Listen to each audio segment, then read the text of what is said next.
I'm very excited to be here and grateful to the presenters that spoke before me, because I think that laid a great foundation for what we're going to talk about. So in terms of disclosures, I don't have any financial benefit or anything like that. I do have a private practice psychology firm, and I work as a professor at the University of Calgary. I'm a student at the University of Calgary, and I worked for 15 years with Alberta Health Services. So those could have some biases that maybe I'm not aware of. So my talk today is kind of predicated on the idea that adverse childhood experiences and difficult things that we go through in life have complex and long-term impacts on physical health. So if we can just kind of agree on that statement to start with, that will kind of lay the foundation for the rest of this. And then at the end of each section, there's a green slide that kind of, what are your take-home messages for this section? Because I know these types of presentations can get a bit overwhelming. So there's been sort of a burgeoning area of research in psychological trauma and how it impacts health. And with this comes a whole bunch of terms and different ways of describing things, and it can feel a bit like a terminology maze. And another sort of debate that's come out of this terminology maze in this research is, does it matter if the patient's memory for these events is accurate or not? Because remembering things from childhood, especially if they're really emotionally charged, we may not remember it exactly like it is. And sort of this body of work, as well as my clinical work, made me question, okay, what values do these distinctions and different terms bring? And does it matter if the patient's memory for events is accurate or not? And the take-home message from this is really if it overwhelms the client's ability to process or cope with what happens, it should be considered a traumatic stressor or a trauma, regardless of the actual event. And so for this reason, I'm just going to use the word trauma through the rest of the presentation. Also, if the patient believes it to be true, it doesn't matter if their recollection is objectively true. It will impact the brain and the body in the same way as an objectively true trauma would. So that doesn't really matter. So we can kind of take those debates, temporarily off the table. Another thing that came from this research is how do we measure ACEs or trauma? What's the best one? And there's been lots of criticism to the measures, and sometimes those are fair. And really, at the end of the day, there is no right measure. If this is something you're wanting to introduce to your practice, consider the time period of interest. Are you more interested in things that happen in childhood or things throughout the entire life spectrum? What information do you want to know? Is it, did X event happen or not, or what happened for you in that moment in terms of thoughts, feelings, safety, what happened for you after, and really at the end of the day, what purpose does this screening serve? How is this going to be helpful for my understanding of the patient and for their care? So if you're interested in this, some popular measures that you could look up include the Adverse Childhood Experiences Questionnaire, the Trauma Screening Questionnaire, or even just asking your patient if you experience some trauma or difficult life events that you think might be related to what you need from me as a provider or related to your health. So the purpose of a trauma screener really is to start a conversation about your patient's experiences and needs. These can be difficult things to talk about or difficult for the client to bring up on their own. So the screener can be a foundation or a way to start that conversation and to learn more about them and how you can be most effective as a provider. Also, some of our clients don't always know that what they went through, could be conceptualized as a trauma by someone else, or, a big stressor that has an impact on them, and that they might have different needs because of it. And one of the main criticisms of currently available screeners, which does have quite a bit of validity to it, is that they lack an understanding of resilience and protective factors. It's not just about what happened to you or what's wrong with you. It's also about, what do you have going for you that's really important? What types of protective factors do you have going on? And how do those two things kind of work together and balance out? So trauma-informed care is another kind of buzzword, which part of me is really happy about that because I think trauma-informed care has the power to transform the healthcare system. But sometimes when things become a buzzword, they lose meaning. So sort of from like a big, like higher level cerebral viewpoint, trauma-informed care is an approach to working with clients and communities that recognizes the far-reaching impacts of trauma. It's not just, oh, this happened to your community several generations ago, or this happened to your childhood, get over it, this shouldn't matter anymore. It's also about understanding, recognizing, and responding to the effects of trauma. A bit more sort of tangible is that it focuses on creating a sense of physical and psychological safety. You could be the best diagnostician. You could be on the cutting edge of treatments in your area. But if your client doesn't feel safe with you, none of that matters because they won't receive it or hear it or trust it. So safety has to come first before anything else. And it also aims to establish an internal locus of control and sense of empowerment. So I've worked with some very well-meaning healthcare providers who, because they're so caring, can kind of start being like a bit almost kind of like paternalistic, or doing things for patients or letting patients get away for things that they normally wouldn't. And while this is really well-meaning and lovely, it actually takes away that patient's empowerment and sense of control, which has some really harmful effects for both them and for you. So to kind of boil all this like higher level thinking into something a bit more graspable, I like to use the analogy of your journey towards health and away from trauma and adversity is like a staircase. Some people's staircases are longer or shorter or steeper or kind of more flat. Some of them have those places you can kind of stand and catch your breath for a couple minutes before you keep climbing. And generally speaking, our patients' pathways are steeper than ours. Just by the nature of being a healthcare provider that's kind of gotten to this level in our lives and has that health literacy, our staircases are a bit less scary than patients, generally speaking. Also with this journey, they have a backpack, and that's their previous experiences or their trauma. And again, some people's backpacks can be smaller, bigger. Sometimes they're like stuffed all full of stuff, and sometimes they're pretty empty. Sometimes they're well padded and ergonomic, and other times they're like held together with string that digs into you. And what you're trying to figure out with your patient is, where do they want you along this staircase?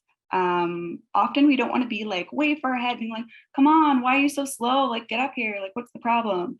We don't want to be pushing them from the bottom, like, oh my gosh, like you just need to get going, come on.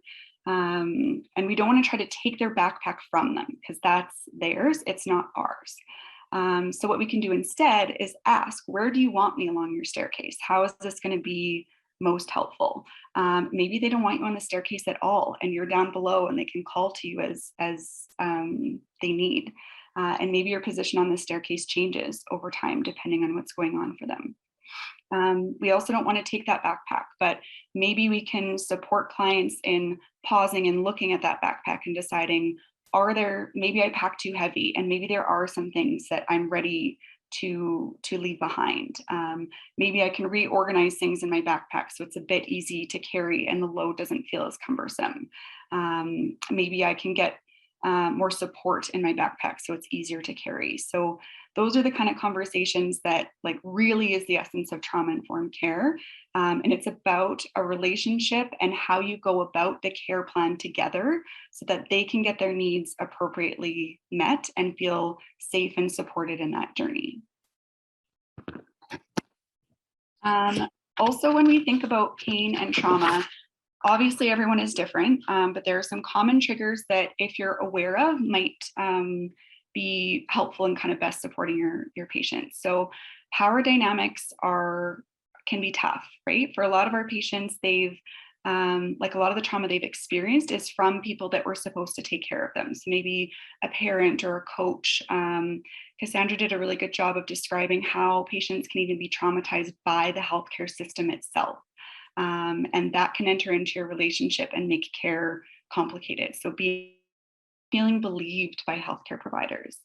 The three most powerful words that you can say to your patients is, I believe you. especially with things like pain and headache and migraine, where it's hard to see them and measure them and like you should have X amount of pain because of what I can see on a scan.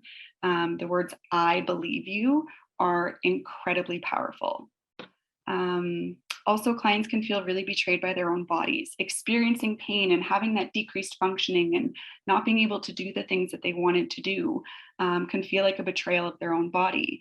And this can also lead back to times in the trauma where maybe they wanted to say something or run away or fight back and they couldn't. Or maybe in sexual abuses, their body responded with sexual arousal, even though they were terrified. And that can feel like a betrayal of your body. And pain can absolutely feel like that and kind of re-trigger those experiences. Also, what's tricky is sensations of pain trigger the memories of trauma or the experiences of trauma, which then makes for more pain, which then triggers the trauma. And it can kind of become this like really difficult cycle to get out of, where each makes the others multiplicatively worse. Also, the impact of the victim role. So often these clients were victimized by someone else. They didn't have control, they didn't have power, and maybe they even tried to exert that control, and that increased the abuse and the control exerted on them. And so learning that I don't have efficacy, I don't have control, decreases their ability to self-manage their pain. And then can kind of get responses from providers, well, you're not doing what I told you to do, and like you're not trying hard enough. And but it's not that they don't want to, it's that, you know, this unconscious message that anything you do doesn't matter and you have no control and efficacy makes the self-management incredibly difficult for these patients with a history of trauma. So we talked about screening earlier. You can and also should do this in a trauma-informed way. And a lot of providers I've worked with can be nervous about asking about trauma, thinking like, oh, I'm gonna make something worse or poke it. And it's a possibility, but overwhelmingly in the research, it tends to validate, reduce blame and shame, and open up new treatment approaches. So there, generally speaking, is more risk to not asking than there is to risk about asking. We do want to do this in an appropriate way. So we do want to ask questions that help you understand your patient and improve their patient care. We don't want to ask questions that are just for our own curiosity. We want to ask permission and offer choice. I ask if I can ask about trauma and tell them that they can choose not to answer anything. They can choose to stop at any time. They can give me as much or as little information as they want to, and that's okay. If they tell me they don't want to talk about trauma at all, that's okay. We want to be clear in our communication, not beat around the bush. We want to use proper terms: sexual abuse, physical abuse, kicking, punching, biting, slapping. If we're uncomfortable in the terminology in the screening and it looks like, you know, we're worried about it, or that makes the client more uncomfortable, call it what it is and have an open, honest conversation. Also, if you do a screening, provide the results to the client and talk to them about what this might mean. When we do things like blood work or scans, we don't like get that information, then keep it secret and not tell the client. Yet often when we do mental health screeners, we sort of store that information, but don't always kind of share it back to the client. And then do a safety check. Sometimes you can bring up stuff that's been difficult, and this can increase the propensity to self-harm or some suicidal ideation. So after you do screening, ask, like we talked about some really challenging things today. Thank you so much for being open and vulnerable with me. It wouldn't be unreasonable for you to have some thoughts about hurting yourself or not being around anymore. Is any of that going on for you? And then also be prepared if they say yes, and don't freak out about that. So there's also trauma-informed treatment planning. So I know you guys can't see the fine print, and that's totally fine, but this is a like relational and etiological model that I put together in my research for the relationship between early trauma, the different pathways, and how that leads to chronic disease and poor outcomes of chronic disease. And I started sharing this with patients, and then we turned it into a worksheet where we could fill in each of these areas for what that means for them and what their experience has been. And then they can sort of understand how they may have ended up where they ended up in terms of their health in a much less less judgmental and kind of more holistic way. And then we can talk about some challenging things because we've reduced the shame and blame. So things like, risky sexual behavior or poor food choices or, being overweight, because we've sort of looked at this in a bigger way and a bigger understanding, we can talk about making changes there and how some of the choices they're making, aren't contributing to their health, but in a way that isn't like, well, you have chronic disease, you have pain, you're very overweight, that doesn't help, you should just lose weight. That doesn't tend to go well, where I find I can have some of those conversations if I do something like this. So just because of time, we're not going to go into this a ton, but if you're interested in this or you think it might help your practice, my email is at the end of the presentation. I'd be happy to send you like worksheets or instructions or things like that. And the best ways that I've seen this used is when providers or clinics like tweak it for their own needs. So for example, I shared this with some colleagues who work with Indigenous and Aboriginal adults, and they made tweaks to this so that it was like culturally appropriate and really focused, dug in more to that intergenerational trauma and like racism and stigma, and put more emphasis on that because that's so important and contributes so much to health of that population. So if you are interested, email, send it to you, and feel free to like tweak this, change it, modify it based on your expertise and your patient population. And if patients benefit from it, encourage them to do it too. Like they can take ownership of their health and can move this pathway around to be a way that it makes sense for them. Okay, so there are mental health supports for multimorbid trauma and pain, and just great mental health supports for pain, even if trauma isn't a part of the picture. So the ones on the left-hand side are very accessible, and you don't have to be a therapist to do these. And even there are some physios that I work with that do amazing work around body awareness and behavioral activation, and actually do that significantly better than I do. So these are things that on the left-hand side that patients can research and do some self-help. You can incorporate in your practice, or there might be some great, dietitians or physios or kind of other allied health that can also do a great job with these pieces. The ones on the right tend to require more like specific therapeutic training, and typically a psychologist or other kind of advanced therapist would want to do these. And I also want to point out that let's say you have a client who has trauma and pain. They're not ready to work on the trauma. That requires a lot of vulnerability and openness. We can still support them with the pain piece, even if they're not ready to work on the trauma. And I think part of the reason that I tend to get people that are open to what I suggest, even though I'm a psychologist, is the providers that refer to me do a great job of saying things like, she's a specialist in chronic health, including chronic pain. So it's not go see a psychologist because it's all in your head, or this is all about anxiety or depression. That's not it at all. We just happen to be an expert in sort of the brain processes around pain. Another thing that can be really helpful too is I talk to my clients that pain is a psychological phenomenon. That doesn't mean it's not real. So it's like temperature, where I can be in the same room as someone else and I'll be kind of chilly and they'll be fine, because there's a big psychological component to how we perceive and experience temperature. And it's the same thing with pain. So just because you're seeing a psychologist doesn't mean it's not real, it's all in your head, this is just about depression or anxiety. No, it just happens to be a psychological phenomenon, and kind of how you experience it and think about it changes kind of how much hold it can have on you. Okay, so kind of in summary for that little section, there's a mutually perpetuating relationship between trauma and pain. Each makes the other worse, which also means if we can interrupt that cycle some way, they're also going to make each other better. Efficacious treatment requires both trauma and pain to be attended to. That doesn't mean this has to be done at the same time. There's lots that we can do even if a patient isn't ready to work on their trauma component. But if they want to be functioning to their absolute best, both do need to be attended to. Trauma-informed care helps facilitate this. It's a way of approaching care. It's a way of forging a relationship with your patient that's safe and appropriate. Therefore, it's necessary, but it's not a treatment. Trauma-informed care is not a treatment, so it's necessary but not sufficient.